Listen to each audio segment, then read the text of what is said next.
Assalamualaikum warahmatullahi wabarakatuh, sahabat Smart Skill School. Semoga kita semua saudara dengan Allah Subhanahu wa Ta'ala. Amin. Sahabat, episode kali ini akan membahas mengenai peran suami dan peran istri di dalam rumah tangga yang harmonis. Yuk kita langsung saja sambut Ustadz kita, Ustadz Adi Warman Azwar Karim. Ustadz, Assalamualaikum, apa kabar? Waalaikumsalam warahmatullahi wabarakatuh. Sehat, berkah, bahagia selalu ya Allah. Amin. Alhamdulillah Ustadz. Ustadz, maaf ini episode kali ini agak urgent. Ada sahabat yang WA pada saya spesifik ya, spesial banget. Maaf saya bacakan. Eh, Ustadz, bagaimana cara menjadi seorang suami sekaligus pemimpin rumah tangga yang baik menurut ajaran Islam?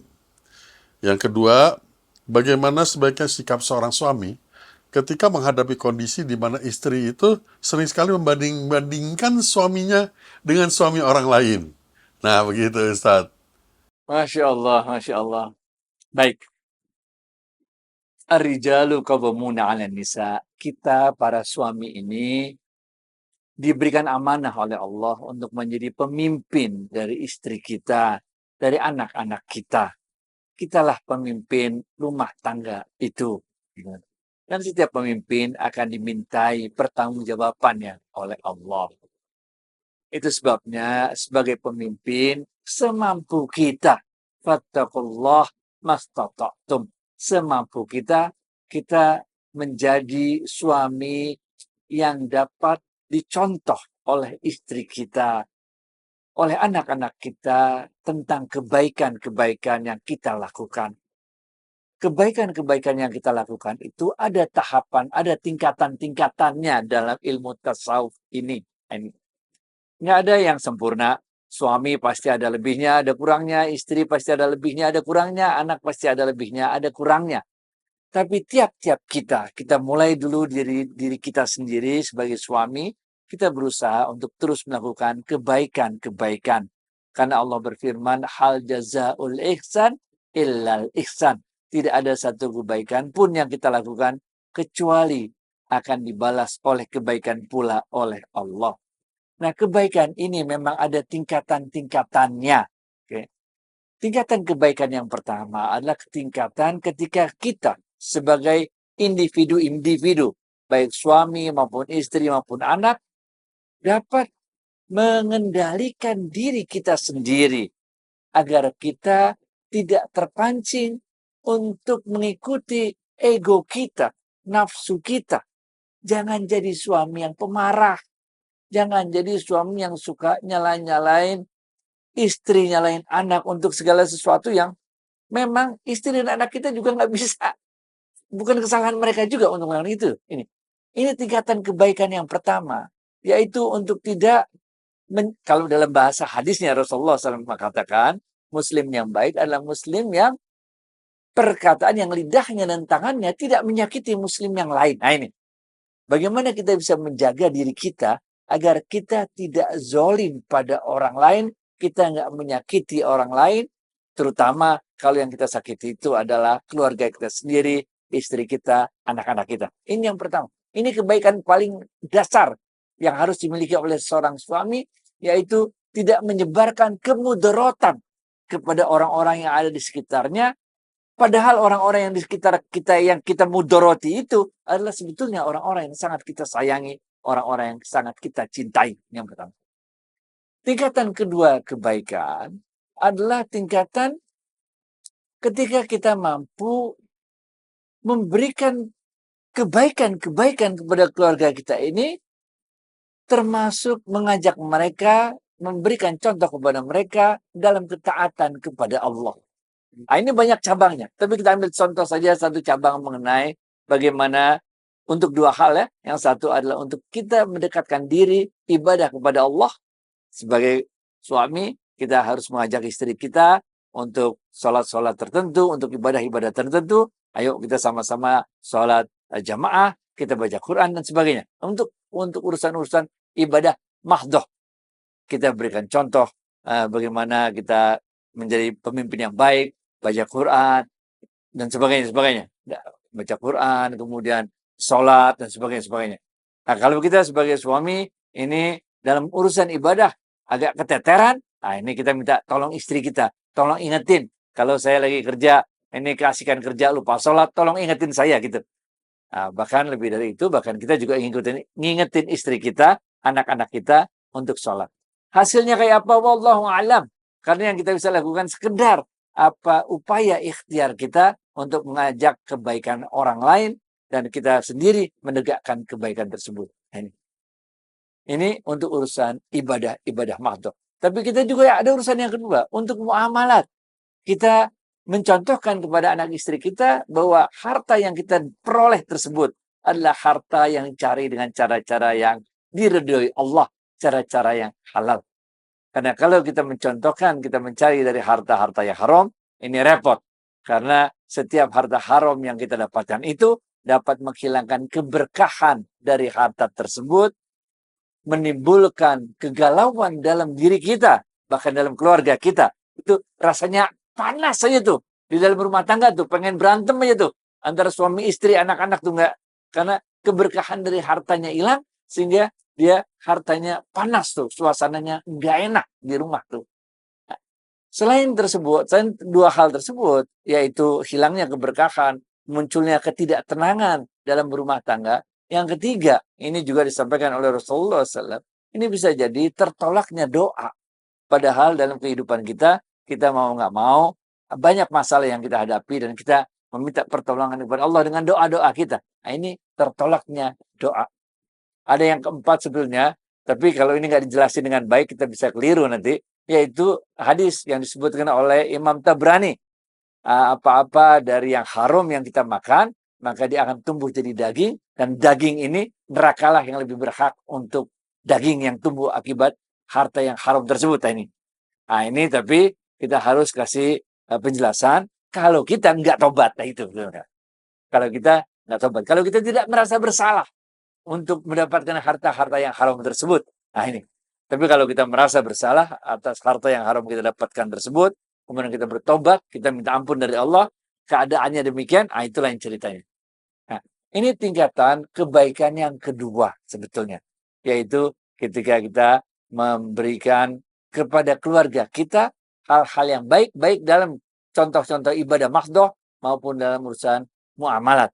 Muamalat ini salah satu contohnya tadi adalah bagaimana cara kita mendapatkan harta. Ada banyak lain-lain. Bagaimana akhlak kita kepada mertua, akhlak kita kepada ipar, dan sebagainya. Tapi itu yang masuk kepada yang kedua. Baru yang ketiga. Nah, ini yang paling berat sebetulnya.